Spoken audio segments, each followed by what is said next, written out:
जब देव और असुर दोनों असमर्थ रहे मंदरा पर्वत उठाने के लिए, समुद्र मंथन के लिए, तब महाविष्णु के वाहन गरुड़ गरुड़ आए और उन्होंने पर्वत उठाया। उठा के उन्होंने समुद्र के तट पर रख दिया ताकि असुर और देव दोनों समुद्र मंथन कर सके। फिर कूर्मा अवतार के ऊपर मंदरा पर्वत रखा गया। फिर शेषनाग नाग से क्या ये उसको पहाड़ पे बांधा गया। फिर चालू हुआ समुद्र मंथन। समुद्र मंथन चालू हुआ, बहुत सारे आभूषण, गहने, बहुत सारे like valuables, everything was coming out, बहुत कुछ बाहर आ रहा था।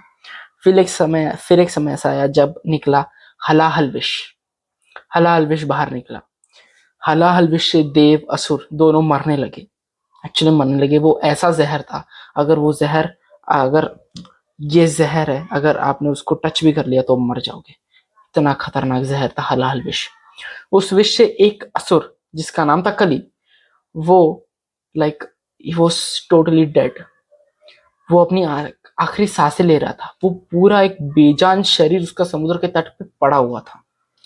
समझिए, अगर 100% लाइफ होती है तो उसकी 99% ऑफ लाइफ चली गई थी। सिर्फ वो 1% से जी रहा था, 1% लाइफ पे मतलब लड़ रहा था। वो मरने ही वाला था, अपनी आखिरी सांसें गिन रहा था। तभी शिव जी आए, उन्होंने पूरा ये क्या बोलते हैं इसको, हलाल विष पी लिया। फिर उनका यहाँ पे कंठ जो बोलते हैं, थ्रोट, वो ब्लू हो गया, जिनसे उनका नाम पड़ा नीलकंठ। फिर उसके बाद हलाहल विष के बाद आया धनवंतरी, जो लेके आया अमृत। धनवंतरी अमृत लेके आया। अमृत को देखते ही असुरों और देवों में लड़ाई मच गई। अमृत मेरे को चाहिए, मेरे को चाहिए। पर तभी गरुड़ ने ये देखा, और गरुड़ अमृत जिसमें आया था, जिस यूटेंसिल में अमृत आया था, वो उसको लिया और इसको लेके उड़ गया। वो उड़ गया, लेकिन जब वो उड़ रहा था तब अमृत का एक बूंद, सिर्फ अमृत का एक बूंद पड़ा उस राक्षस पे जो मर रहा था। कली पे पड़ा, कली पे पड़ गया वो। फिर अब तो वो अमर हो गया, अमृत पी लिया उसने। फिर वो बना कली पुरुष, एक ऐसा राक्षस जिसके अंदर हलाहल विष की क्रूरता और अमृत की अमरता दोनों थी। फिर वो गायब हो गया। तो कल्कि पुराण की माने तो वही है कली पुरुष जो अंत में घोर कलयुग में अपना आतंक मचाएगा, और उसको मारने के लिए स्वयं भगवान विष्णु अपना आखिरी अवतार लेंगे, जिसका नाम है कल की अवतार।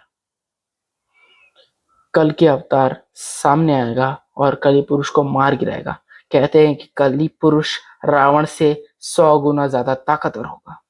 और आप ये बात से सोचिए कि कली पुरुष इतना ताकतवर होगा कि स्वयं कल्कि को, महाअवतार महाअवतार कल्कि, विष्णु के आखिरी और 10वें अवतार कल्कि को भी सातों चिरंजीवी मतलब 7 इमोर्टल्स जो हैं, उनका हेल्प लेना पड़ेगा कली को मारने के लिए, कली एक अकेलों को मारने के लिए।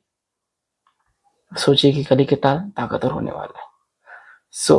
घोर कलयुग में जो जो इंसान जिएगा और मेरी वीडियो देखेगा, उसको पता चलेगा कि मजा तो आप आने वाला है। कली वर्सेस कल्कि, जिसमें जीतेगा कल्कि और भगवान गणेश आके फिर से सतयुग का प्रारंभ करेंगे। धन्यवाद।